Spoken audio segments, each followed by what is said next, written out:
പ്രധാനമന്ത്രി നരേന്ദ്രമോദിയെ വരവേൽക്കാനൊരുങ്ങി തൃശൂർ. കൂടുതൽ വിവരങ്ങളുമായി തൃശൂരിൽ നിന്നും ഭരിത പ്രതാപ്. പ്രധാനമന്ത്രിയുടെ വരവോടുകൂടി തന്നെ ഏറെ ആവേശത്തിലാണ് തൃശൂർ ജില്ല. 5 വർഷത്തിനിടെ 3-ാം തവണയാണ് പ്രധാനമന്ത്രി ജില്ലയിലേക്ക് എത്തിച്ചേരുന്നത്.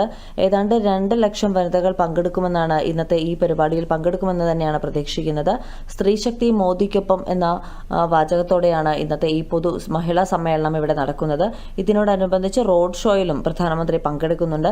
സംസ്ഥാനത്തിന്റെ വിവിധ ഭാഗങ്ങളിൽ നിന്നുള്ള സ്ത്രീജനങ്ങളാണ് ഇന്നത്തെ ഈ പരിപാടിയിൽ പങ്കുകൊള്ളുന്നതിനായി ഇവിടേക്ക് എത്തിക്കൊണ്ടിരിക്കുന്നത്. പാർലമെന്റിൽ വനിതാ സംവരണ ബിൽ പാസാക്കിയ ആ ഒരു വിഷയത്തിൽ തന്നെ പ്രധാനമന്ത്രിയെ ഇന്നത്തെ ചടങ്ങിൽ പ്രത്യേകം ആദരിക്കുന്നതിനുള്ള സംവിധാനങ്ങളും BJP കേരള ഘടകം ഇന്ന് കൈക്കൊള്ളും. പ്രധാനമന്ത്രിയെ സ്വീകരിക്കുന്നതിനുള്ള ഒരുക്കങ്ങളെല്ലാം തന്നെ ജില്ലയിൽ ഏതാണ്ട് പൂർത്തിയായി കഴിഞ്ഞു. നഗരത്തിലും പ്രധാനമന്ത്രി വരുന്ന വഴികളിലും 3000-ഓളം പോലീസുകാരെയാണ് വിന്യസിച്ചിരിക്കുന്നത്. ഒപ്പം തന്നെ പ്രധാനമന്ത്രിയുടെ പ്രത്യേക സുരക്ഷാ സംഘവും വേറെ ഉണ്ടാകും.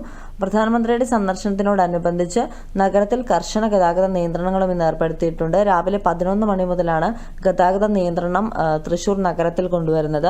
പ്രധാനമന്ത്രിയുടെ വരവറിയിച്ചുകൊണ്ട് ഇന്നലെ വൈകിട്ട് നടുവിലാൽ ജംഗ്ഷനിൽ കിഴക്കൂട്ട് അനിയന്മാരാരും സംഘവും നാദവിസ്മയമാണ് തീർത്തത്. ഒരു ചെറുപൂരം തന്നെയാണ് ഇന്നലെ വൈകിട്ട് ഇവിടെ അരങ്ങേറിയത്. നരേന്ദ്രമോദിയുടെ തൃശൂർ സന്ദർശനത്തിന്റെ ഭാഗമായി BJP തന്നെയാണ് ഇത്തരത്തിലുള്ള ഒരു കേളി എന്ന പേരിൽ ഇവിടെ മേളവിസ്മയം ഇന്നലെ ഒരുക്കിയത്.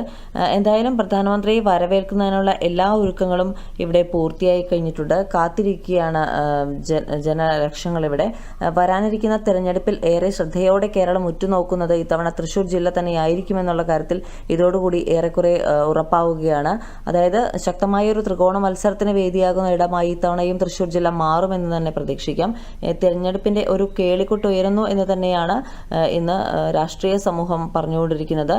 അതോടെ തന്നെ സുരേഷ് ഗോപിയുടെ ഈ സ്ഥാനാർത്ഥിത്വം പ്രഖ്യാപിക്കുന്നതിനോട് കൂടിയുള്ള പ്രധാനമന്ത്രിയുടെ വരവാണ് ഇത് എന്നും പറയുന്നുണ്ട്. എന്തായാലും ഇത്തവണത്തെ ഈ 3-ാം വരവ് എന്താണ് തൃശ്ശൂരിന് നൽകുന്നത് എന്നുള്ള ഒരു കാത്തിരിപ്പ് കൂടിയാണ് ഇന്ന് ഇവിടെ ഉള്ളത്. തൃശ്ശൂരിൽ നിന്നും ഭരിത.